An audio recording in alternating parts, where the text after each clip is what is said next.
Hey everyone, welcome back! Now with 2023 already here, it's time for a new gaming consoles collection video. During the last couple of months, we've added quite a few consoles to our list. We'll be checking those out today as well, and I also share my user experience and tips regarding some of my consoles. And guys, let's get started. First we have the original PlayStation 1 console. This is actually the last console that I bought. You can watch the unboxing and review video on my channel. So I've managed to find a guy that was selling refurbished PS1s for around $30 on Facebook Marketplace. I messaged him my shipment information and 2 days later I was already testing the console. So far I've played on the PS1 for a good 10 hours and I'm happy to report it runs just fine for a 25-year-old piece of hardware. This particular unit was manufactured in 1997 and back then it was the absolute best gaming console that you could have. This PS1 came with the first edition of the PS1 controller, which doesn't have the 2 analog sticks. We have the well-known geometric shapes, triangle, circle, square and cross, that would later become a well-established PlayStation trademark. Next in my collection we have the PS2 Slim. As you can expect with these older consoles, I got this unit pre-owned around 2 years ago. It came with probably 30-40 games, the majority of which were oriented towards the younger audience, so I guess some kid just grew up and wasn't playing with this PS2 anymore. Luckily I bought it and it still runs just perfect. Some of these older PS2s have problem with the optical drive lens, but as I said, this unit still seems to run discs without a problem. The controller is also a nice upgrade compared to the PS1 controller, and all in all the PS2 Slim is a tough little console, so if you're looking to get a PS2, just go for this Slim model. Moving on, we have a quite special console, the PS3 Slim. Why is it special? Well, because that's the first gaming console that I bought, and we actually started our channel testing games on this very PS3 Slim. I've got the console 2 years ago in 2020, and as you know, I've tested hundreds of games on it, and so far it still runs great, no overheating issues whatsoever. Now, a very important thing about the PS3's reliability. As you may or may not know, the PS3s were plagued by the so-called yellow light of death, an issue where the PS3 shuts down with a yellow light being lit when turning on the console, followed by a flashing red light. This was a very serious problem that was caused by the PS3 overheating internally and melting the solder. Somewhere in 2009, Sony found out what was causing the yellow light of death, and generally PS3s made after 2009 are considered safe. You can find out the manufacturing date on your PS3 by looking at the model number. Our particular PS3 is CECH2003A, which was built somewhere in mid-2009 and we should be safe. So, if you're looking for a second-hand PS3, make sure you check the model number and the manufacturing date. Next in my collection we have the good old PS4 Slim, which I've been using for around 2 years now. While the console doesn't shine with the raw power, even compared to the PS4 Pro and the next-gen PS5, it's still a decent console. Even the newest games are optimized well enough for a pleasant 1080p gaming experience. So, if you're on a budget, you can definitely consider a used PS4 Slim.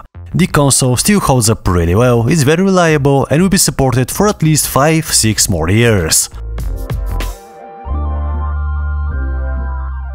Next guys, we got the beast of a console, PS5. I was lucky enough to get this PS5 on its launch day on November 19, 2020 here in Europe, and now even after 2 years I'm still excited every time I'm about to play on the PS5. It's a powerful console, offers all the fancy next-gen features such as blazing fast SSD and UI, 120 FPS if the game supports it. The exclusive games library also keeps getting better and better, and we have some exciting new releases just around the corner.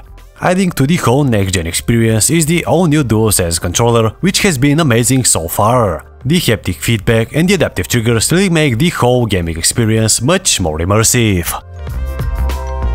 So next guys, let's check out the Xbox consoles that I have. First I got the Xbox 360 Slim. I've bought it few months after the PS3 and honestly I like it just a tiny bit more than the PlayStation 3. The overall design is just more appealing to me. In terms of performance, almost all of the games that I've tested on the 360 were really well optimized and I didn't notice any major performance issues.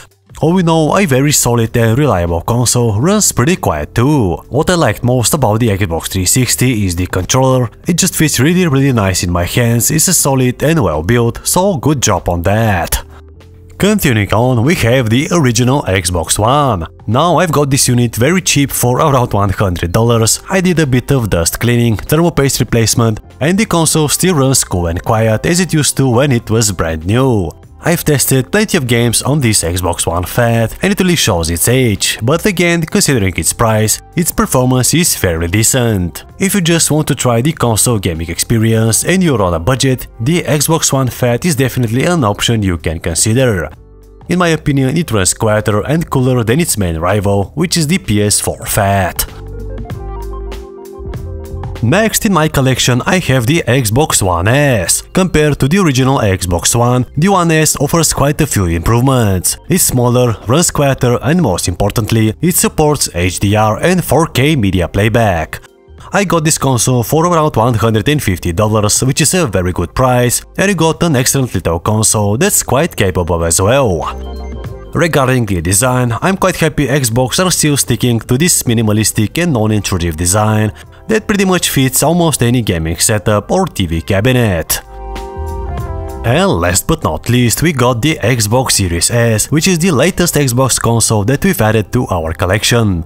I bought it just a few weeks ago for a retail price of $300. Currently, it's the most affordable next-gen console and packs quite a punch.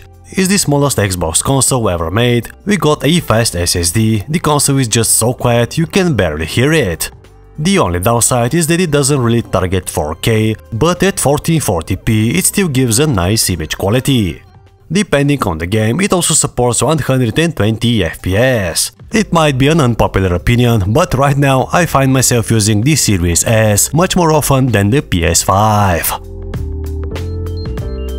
And the last console in my collection is the Nintendo Switch. It's actually the first handheld console that I've owned. I like the overall flexibility of the Switch. You can play in handheld mode and at the same time seamlessly transition into home entertainment console while in docked mode. This flexibility comes at a cost. The Nintendo Switch is not as powerful as the other dedicated gaming consoles, but I still like the overall experience. And guys, right now those are all the gaming consoles that we have in our collection. In the next few months I plan to purchase the Xbox Series X as well, so we'll see how that goes. Thank you all for watching and don't forget to subscribe to my channel.